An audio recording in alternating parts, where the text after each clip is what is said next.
2 of Chats in the Greenhouse. Let's go.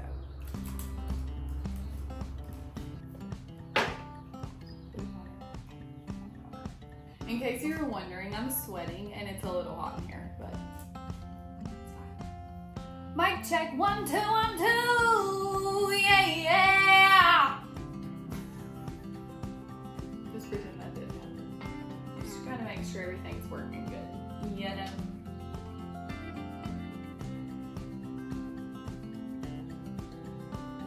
It's working. What's up, and welcome back to Chats in the Greenhouse. This is episode 2 of season 2, which is unbelievable, unreal. I'm just so excited to be back chatting with you guys. And this season, y'all are definitely a part. So season 1 was dedicated all to my book, The Longing. It was breaking down each of those chapters,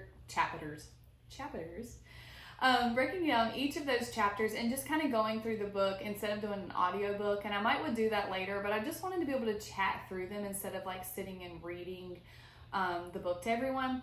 So anyways, season 2, I'm so excited about because I feel like there's so much freedom in talk. There's so many things we can cover. And I went to the listeners and I went to the followers on Instagram and asked the question, what do y'all want to hear in Chats in the Greenhouse season 2? So everything we talk about is everything you guys have requested.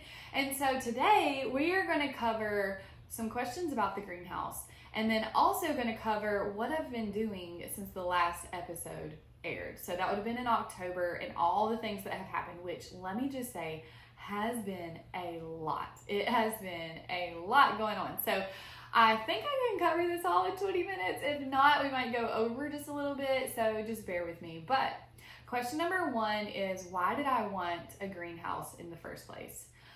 Okay, so y'all know my husband is a contractor, and I actually think I told this story in season 1, but if not, then we had been collecting windows. He tears down houses, he does remodels, and a lot of houses need new windows because they're not insulated. So I just years and years ago had told him, like, save all the windows because I want to do something with them. I want you to build me like a greenhouse. At first I'd wanted like an arbor built with them because I'd like envisioned like this archway built, which I just hit the mic, but this archway built that you would walk through, and I still might do one of those like somewhere on the property, maybe over where we do our Willowbrook family night, like at the barn or something like that.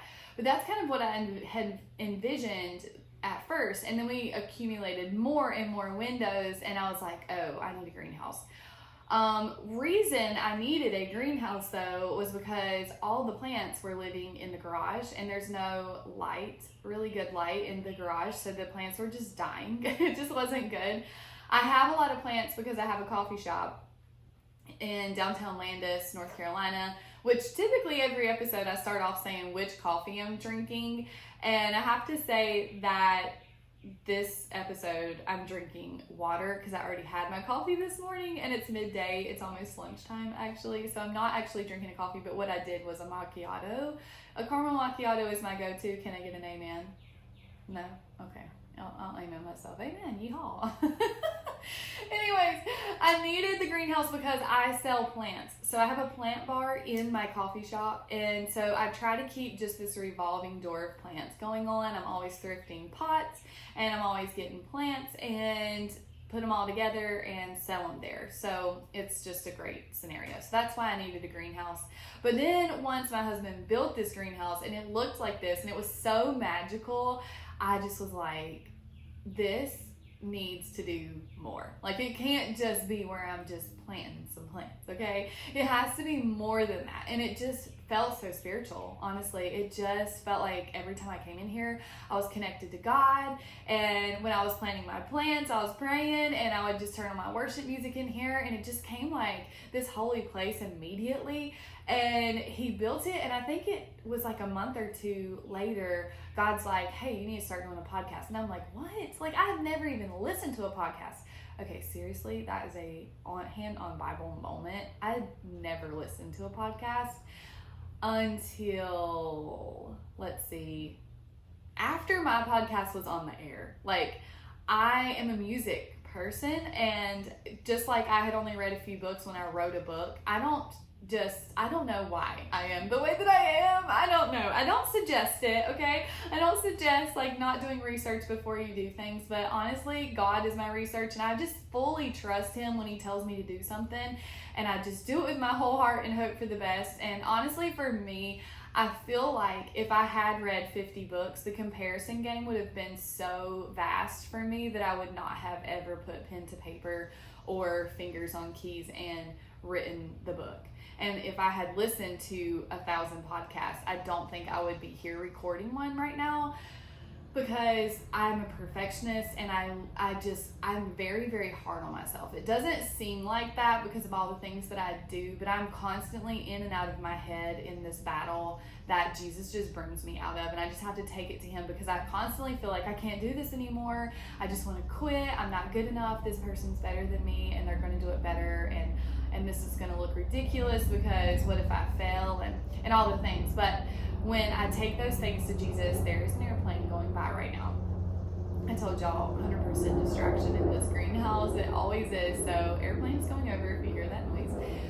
But yeah, I just take the things to Jesus, and he literally just simmers me down. He just brings me down and reminds me, like, if you fail, it's fine. You know, like, I'm not asking you to be perfect. I'm asking you to help one person.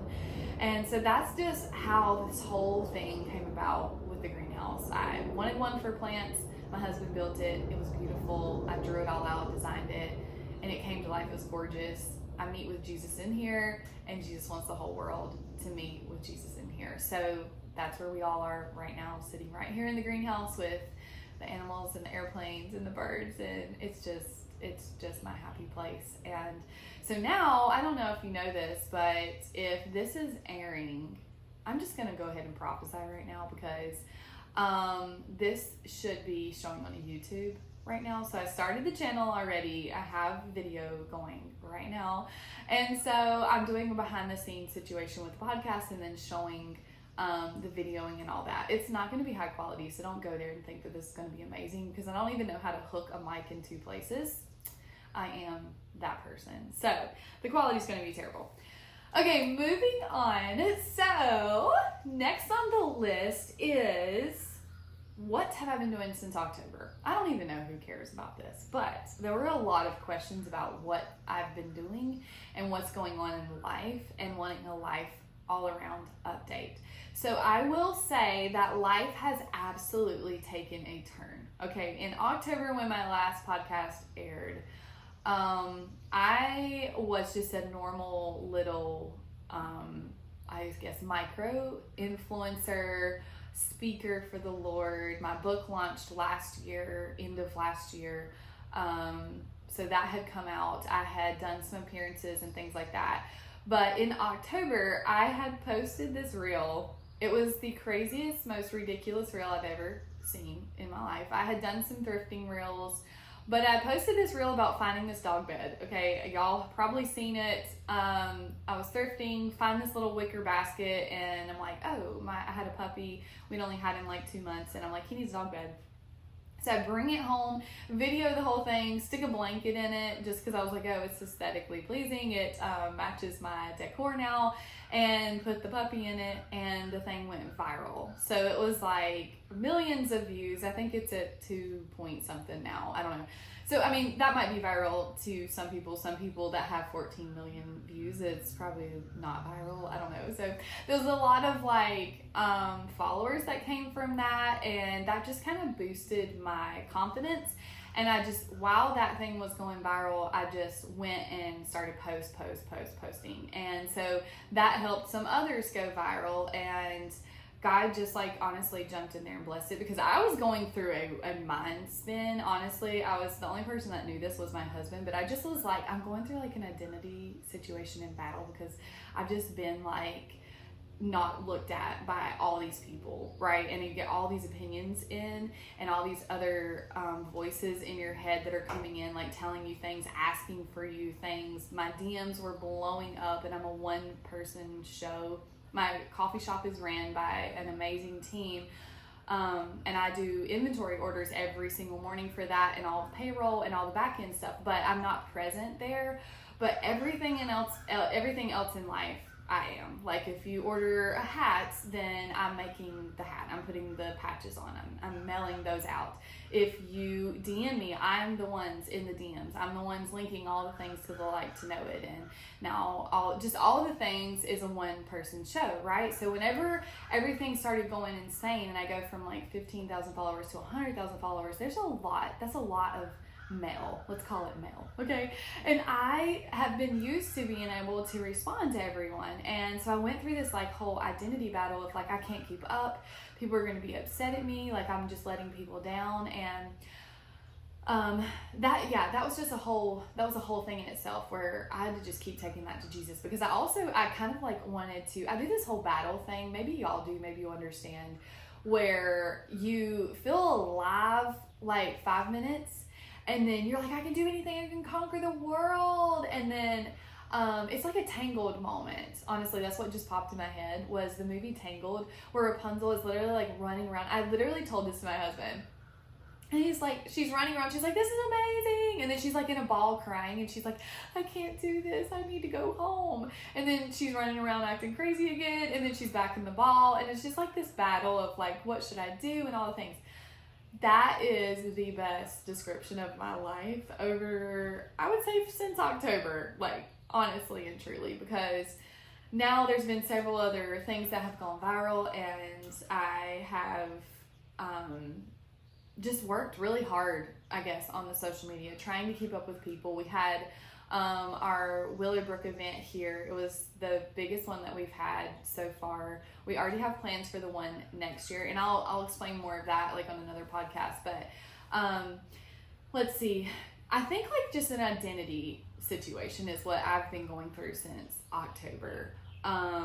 So fast forward, we now have been around 215,000 of you guys. Lots of people listening. And it's just been amazing. I just feel truly, truly blessed.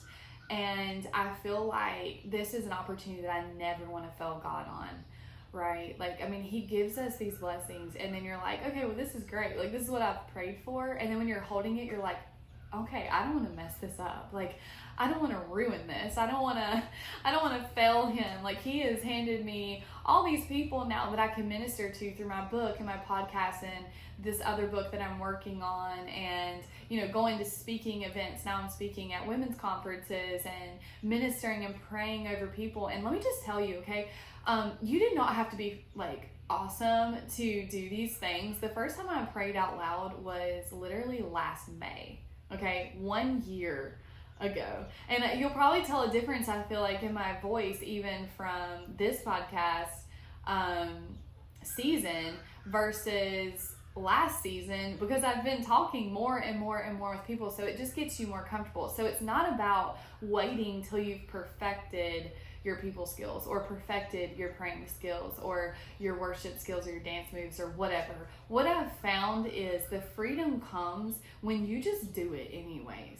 Like when you just pray because someone asked you to, or you feel like God is nudging you to do so. I've found that the most freedom just comes in those moments. It might not be in the absolute moment, like the exact moment, because nerves and all the things, because I've spoke and I've been not nervous at all to speak. And then I've spoken in situations where I'm like, my hands are trembling so much right now that the papers are shaking, and I'm afraid to hold them up because people are going to just see how nervous I am.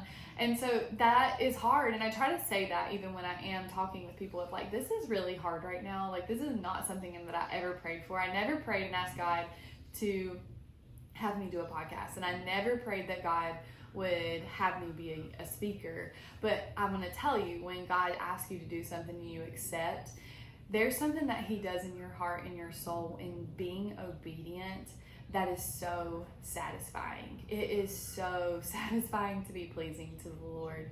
There's no regrets in that. When you feel like God wants you to do something, 9 times out of 10, it's going to be so hard that you feel like there's just no way I could do that. But when you go and say, but God, I'm going to because you just asked me to, whoa, the freedom in that and satisfaction in knowing you're pleasing to God. Like, you did it. You did the hard thing. And it may not have even been that good, or it may not have been perfect, but you know God's smiling on you because that's what he expected. Like, that's what he knew was going to happen. Like, if he asked you to go testify somewhere, or if he asked you to go pray with someone randomly in a random place, he's not asking you, hey, go over there and say the most amazing, perfect prayer. Don't get nervous. Have it all put together and do it this way. He's not asking you to do that. No, he knows that you're going to be nervous. Like, he knows that you are going to be shaken. He knows that you're not a professional prayer. Like, that's why he asked you, because you're willing. That's all he wants. He wants us to be willing. And God is the only one. Jesus is the only one that was perfect. And what I've found in looking at Jesus's life is, even though that he was so perfect and he was without sin, there were so many things that if we truly knew Jesus and walked beside of him, we would be like, dude, you are like homeless, and dude, your feet are dirty, and man, your hair is like really long, and just all the things I think about with Jesus, where I'm like, you know, if I really was in his presence and I was really walking with him, would I hit the like button? Right? I mean, can we pause right there? Like, would we? Would we be a follower of him? Gosh, it's hot in here right now in this greenhouse, but I'm gonna tell you, like, I've got cold chills. Because when I started thinking about Jesus like that, and I thought about him in that way, I was like, whoa, like, I expect too much from myself. I put too much pressure on influencing in the most perfect way and putting things out there in the most perfect way, because even though Jesus was absolutely perfect, when we looked at him, I doubt we would see perfection, right? I doubt we would. So when I cast all those things to the side, that's how my ministry is like flourishing. That's the best version of myself, is running to him. So I don't know if that was an update from October or not. I really don't. But really, I think just truly has been the biggest change. Yeah, as a follower count. Yeah, speaking events have, you know, arose and like just gone to another level. And yeah, there's so many of y'all, and it's just such a blessing. And I do have a management team now, so I am accepting like collabs, and those are all new, but those are also a lot of pressure on the back end, because like, you know, drafts are due on Wednesday, and oh, I have payroll on Wednesday, and oh, I have 4 kids, and oh, I have only these 2 days a week that I try to get a lot of my work done. And so, you know, there's that whole thing. But I think just the biggest thing to take away, besides follower count, management teams, collabs, and basically a lot of prayers being answered, is that my walk with Jesus literally requires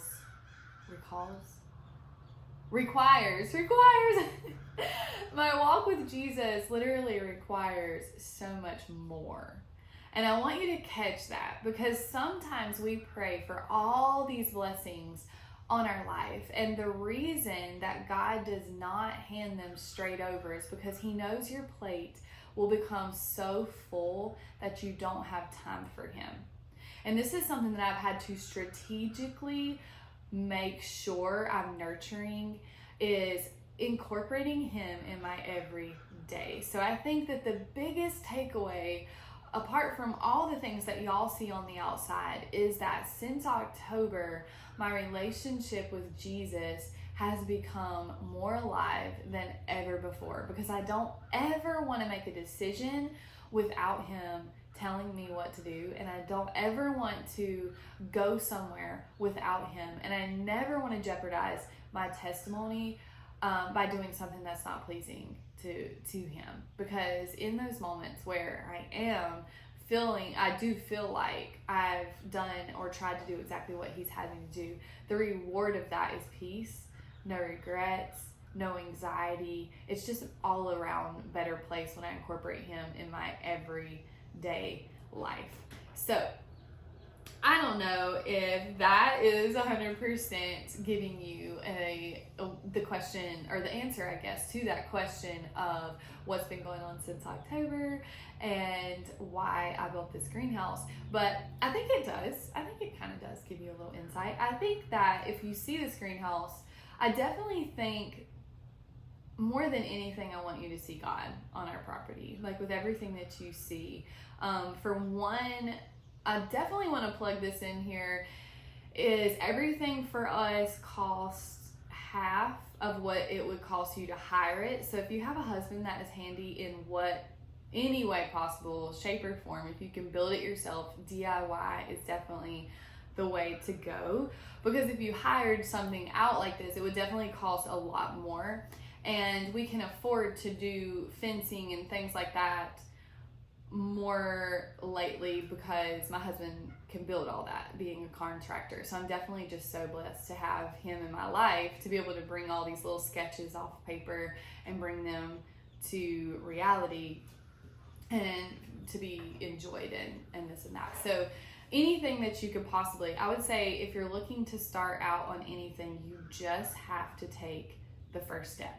If you want a greenhouse, start saving the windows. Pick one up. This was 7 years of windows that we accumulated over 7 years. We saved all these windows and then built this greenhouse with it.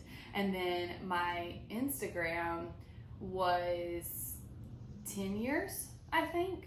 10 years I've worked. And honestly, like that was another question that was big, is can you talk about that? And I was going to do that in another episode, which I still will, but honestly, it's just about doing it. It's really just about putting in the work and not giving up. Like not doing so much research and spending years like trying to figure out how to do it, and just set your phone on a tripod, record something you're doing and post it. You can't become anything without doing anything, right? You can't become everything, let's say. You can't become everything or anything without first taking the step or putting the work in behind it. So that's my advice to you today, is if you are wanting to build anything, start accumulating the things that it takes to build whatever it is that you're wanting. If you want a greenhouse, start buying the windows a little bit here or there. You can buy them at antique shops, thrift stores. Habitat is a great place to buy windows. If you're wanting to start influencing, just start doing it. Start recording. Come up with your niche. Come up with your idea of things like, what do you love? Don't just invent something and be like, oh, I'm going to be an artist, and you've never done art, or you don't do art and you don't even love art. Don't do that. Like, what do you love, and what is going to be easy for you to stick to? Because I think that is a key too in influencing, is just staying true to yourself and your passions and sharing who you are. And it doesn't matter if you have 10 followers or you have 10,000 followers. It doesn't matter, because it's all about spreading the joy, spreading the love, and allowing others to be a part of that daily life, to where they feel encouraged, they feel Jesus, they feel God, and all the things. So never feel like whatever you're doing is not good enough, or you could never get that far. Because a lot of the things that y'all see from me is years of work on the back end, or years of acquiring or saving money or whatever, just now that you're seeing I would say the fullest, best year of our life. A lot of y'all have come in since October, 200,000 of y'all have, and so you're just seeing what our life is now, that you haven't seen, scrolling back 10 years on Instagram, where it's like, I had mud in my whole entire backyard for, several years it took to grow grass, or never had a greenhouse, or we had a chain link fence for our chicken coop until last year. So there's so many little details that I really hope and pray that people don't get hung up on, because it's all about the process and praying and being faithful through that, and seeing God's picture on the other end of whatever He has for you as your blessing, whatever is yours. Not whatever is mine and how it can be yours, but whatever is truly yours, because we're all made to the fullness of God in His way that He has created us to be. We all have a different gift. We all have a different calling. And that is my number one thing that I love to charge people with, is what is your calling? What should you do? So taking away from this one, I think I would just say, just stay the race. don't give up on whatever your dream is. Don't focus so much on what I've been doing since October, but focus on what have you been doing since October. What are you going to do until this next year comes to an end? What has God called you to do? And what have you been dreaming of that you can start saving for now? I think I'm going to wrap it up right there, friends. I think that's a good note. I love you guys so much, and thanks for tuning in on all the things we've chatted about today. We've covered a lot of ground, and I hope on your drive or while you're cleaning you felt encouraged to pursue your to pursue your dreams and just do whatever God's calling you to do. Love you so much. I'll see you next week on Chats in the Greenhouse. And that's a wrap on episode 2. Let's take a break and go check on the chicks. We have a lot of baby chicks right now, and I just feel the need to check on them a lot today because we switched out our mothers. The other one got a little crazy. Looks like she's doing good. You want to see?